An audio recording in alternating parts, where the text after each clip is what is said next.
नमस्कार मित्रों, आज चिंतन में शिक्षा और संस्कार का महत्व। मनुष्य के स्वभाव में भली और बुरी दोनों ही प्रकार की प्रवृत्तियां हैं। शिक्षा, संस्कार और वातावरण जिन प्रवृत्तियों को आकर्षित आमंत्रित करते हैं वे ही प्रवृत्तियां बढ़ती और फलती फूलती हैं। शिक्षा और संस्कार जैसे स्वाभाविक निर्णायक तत्व भी वातावरण पर ही उपलम्बित होते हैं और वातावरण भी वही प्रभावित करता है जिसके की निकट संपर्क में रहना पड़ता है। वातावरण यूँ एक स्थिति का नाम है जहाँ जिस प्रवृत्ति के लोग अधिक होंगे वहाँ वैसा ही वातावरण उत्पन्न होगा। इन अर्थों से मनुष्य का स्वभाव इस बात पर निर्भर करता है कि वह कैसे व्यक्तियों का साथ करता है। दृढ़ संकल्पी और निष्ठावान व्यक्तियों की बात अलग है, अन्यथा लोग अपने निकटवर्ती व्यक्तियों और परिस्थितियों से प्रभावित होकर भी कोई क्रियाकलाप या गतिविधियां अपनाते हैं। इसी कारण कहा गया है, संगति से गुण होत है, संगति से गुण जाए, बांस फांस और मिश्री एक ही भाव बिकाए। जैसे लोगों के साथ रहना पड़ता है, जिनका निकट संपर्क मिलता है उनके गुण ही सबल होकर व्यक्ति को अपने समान बना लेते हैं। मिस्री की डली में पड़ी हुई बांस की फांस भी मिस्री की ही भाव बिकती है। यद्यपि व्यक्ति निसंगतः तो अपना कोई बनाया व्यक्तित्व लेकर नहीं आता। बचपन में भी जिसे जिस तरह के बच्चों की संगति मिलती है वह वैसे ही हाव भाव और रीति नीति अपनाता है। वही आदतें आगे चलकर अपने अनुरूप स्वभाव के लोगों को खोज लेती हैं और वैसी प्रवृत्तियां अपनाती हैं। परिस्थितिवत अच्छे लोग भी जब बुरे वातावरण में फंस जाते हैं तो व्यक्तित्व में अपेक्षित दृढ़ता न होने के कारण अच्छे स्वभाव के लोग भी बुरी आदतें सीख लेते हैं। उदाहरण के लिए नशेबाजी को ही लें।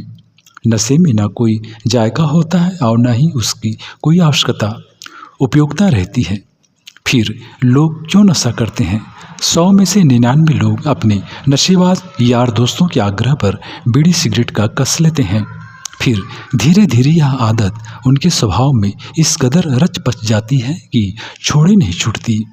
नशे की तरह ही जुआ खेलना, गाली गलौज करना, निठल्ले बैठना, मुफ्तखोरी करना, समय बर्बाद करना, फैशन में रहना आदि कितनी ही ऐसी दुष्प्रवृत्तियां हैं जिन्हें व्यक्ति अपनी मित्र मंडली में रहकर ही सीखता है।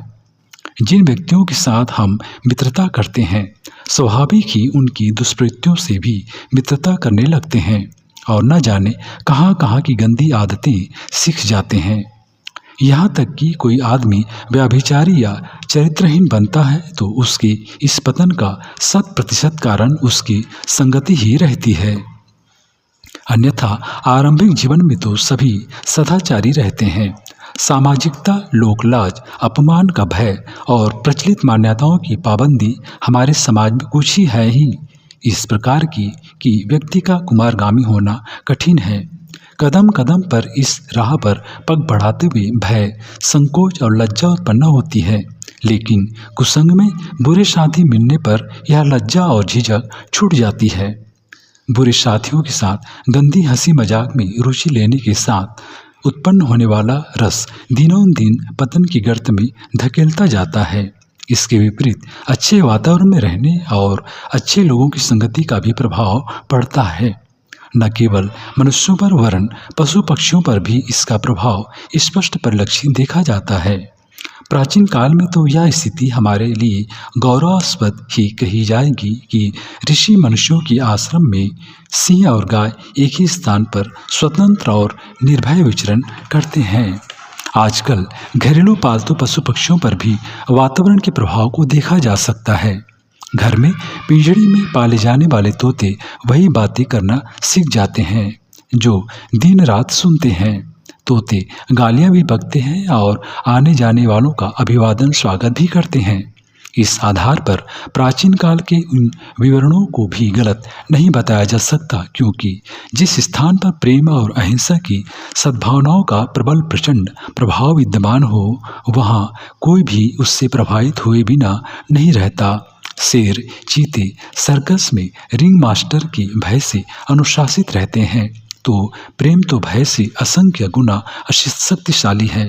उसका प्रभाव क्यों नहीं होगा? फूल टूट टूट कर जिस मिट्टी में गिरते हैं वह भी फूलों की सुगंध ग्रहण करने लगती है। चंदन वृक्ष के आसपास विद्यमान पेड़ पौधे भी चंदन की सुगंध से सुवासित हो जाते हैं। तो फिर क्या कारण है कि सद्गुणी और सज्जन व्यक्तियों के संपर्क में रहकर व्यक्ति वैसा न बनने लगे? बुरे व्यक्तियों के संग से बुराइयां आती हैं, तो यह भी निश्चित है कि अच्छे व्यक्तियों का संसर्ग करने पर व्यक्ति में अच्छी प्रवृत्तियां उभर कर आएँ। सत्पुरुषों के संपर्क में मनुष्य की सत्वृत्तियां निश्चित रूप से उभर कर आती हैं। सूर्यमुखी का फूल उधर मुड़ता रहता है जिधर की सूरज होता है। सुबह होते ही कमल की कली का मुंह खुल जाता है। उसी प्रकार संसर्ग के अनुरूप ही मनुष्य की अंतरात्मा में दुष्सत प्रवृत्तियां और सद्गुण उभर कर आने लगते हैं।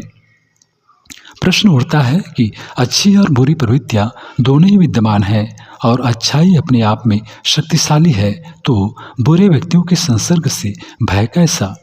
यह ठीक है कि सत तत्व सामर्थ्यवान और शक्तिशाली है, पर उसकी सामर्थ्य व्यक्ति के अपने आत्मबल के द्वारा ही विजयी या विजित होती है।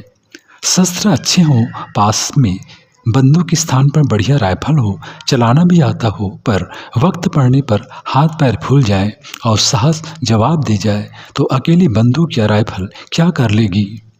हमारा स्वभाव लाख अच्छा हो, लेकिन इतना आत्मबल न हो कि बुरे व्यक्तियों से अप्रभावित रह सकें, तो वही प्रवृत्तियां हम पर भी हावी हो जाती हैं। इसलिए संगति से होने वाले प्रभाव के महत्व को जानकर हमें चाहिए कि हम अपना संपर्क बुरी आदतों और बुरे स्वभाव के व्यक्तियों से न रखें। मित्रों, अतः आवश्यक है कि अपने संगी साथियों का चुनाव करते समय विश्लेषण करें और समय बूझकर ही मित्रों का चुनाव करें। कुसंगति से बचना और अच्छे लोगों के साथ से लाभ उठाना ही सत्प्रवृत्तियों को विकसित करने का एकमात्र उपाय है। ईश्वर उपेक्षा तनिक भी नहीं करनी चाहिए। अपना संपर्क दुष्ट और दुराचारी लोगों के साथ बन गया है तो उसे छोड़ने में जरा भी प्रमाद या लापरवाही नहीं करनी चाहिए, और सज्जनों से अपना संपर्क है तो उसे घनिष्ठ बनाने के लिए शक्ति भर प्रयत्न करने चाहिए।